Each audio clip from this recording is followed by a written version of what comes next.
Tripura state AIDS control সোসাইটির সচেতনতামূলক কর্মসূচি।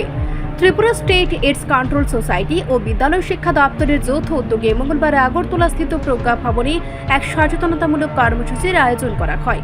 উক্ত কর্মসূচিতে মূল অতিথি ছিলেন রাজ্যের মাননীয় মুখ্যমন্ত্রী ডক্টর মানিক সাহা সহ অন্যান্য বিশিষ্টজনেরা। ত্রিপুরা রাজ্যে ক্রমশই বেড়ে চলেছে এইডসের মাত্রা।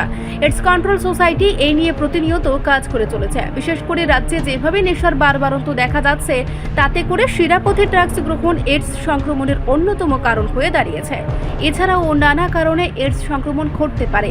ব্লাড টু ব্লাড কন্ট্যাক্ট কিংবা ভেজাইনাল ফ্লুইডও এইডস সংক্রমণের অন্যতম মাধ্যম হতে পারে।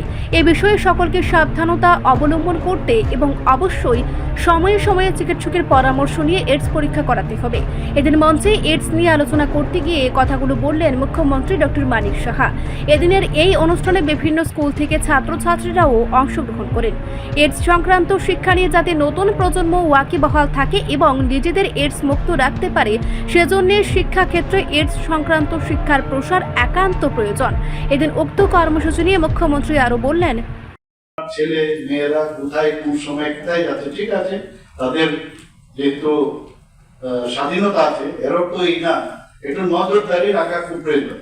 একটা টাইম আসবে যখন নজরদারির পরে যখন অনেকটা যে পজিশন যে টাকা এখন আমাদের কাছে এসছেন, এখানে আমার পূর্ববর্তী বক্তা বলেছেন কত পার্সেন্টেজ বেড়ে গেছে আজকে প্রতিষ্ঠানগুলো বা ত্রিপুরাতে, সেই পার্সেন্টেজ যখন ডাউন হবে তখন আর এই নজরদারির বিষয় হবে না। একটা স্থিতিশীল অবস্থায় যদি আমরা ফিরে আনতে পারি, তাহলে কিন্তু আমার মনে হয় যে আমরা এই যেটা বলছি যে ড্রাগ মুক্ত ত্রিপুরা, সেটা খুবই সম্ভব।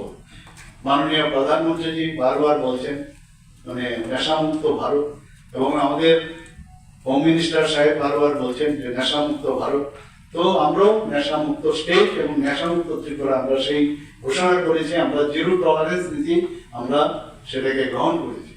আমরা জানি এর সাথে অনেক ধরনের ব্যক্তি এর মধ্যে যুক্ত আছে।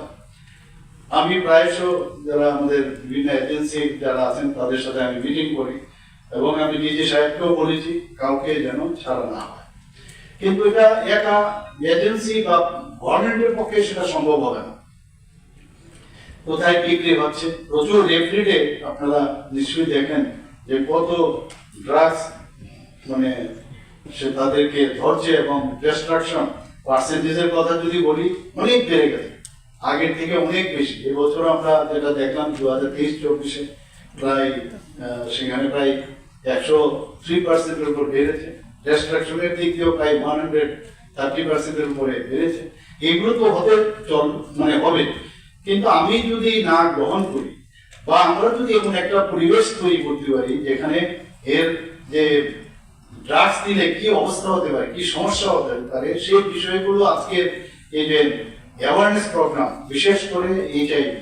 আমরা জানি যে এইচআইভি একবার যদি শরীরে প্রবেশ করে বিভিন্ন মোড অফ রুট আছে, আমরা সবাই জানি, সেইগুলোর বিষয়ে আলোচনা করে, বিশেষ করে যারা অলরেডি আক্রান্ত আছে তাদেরকে কি করা উচিত বা আক্রান্তর আগে কি করা উচিত।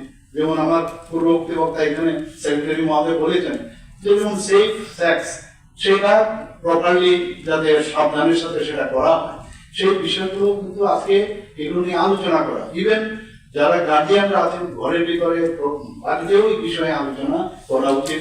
স্টুডেন্টসদের মধ্যেও টিচাররাও কিন্তু এই বিষয়ে আলোচনা করা উচিত।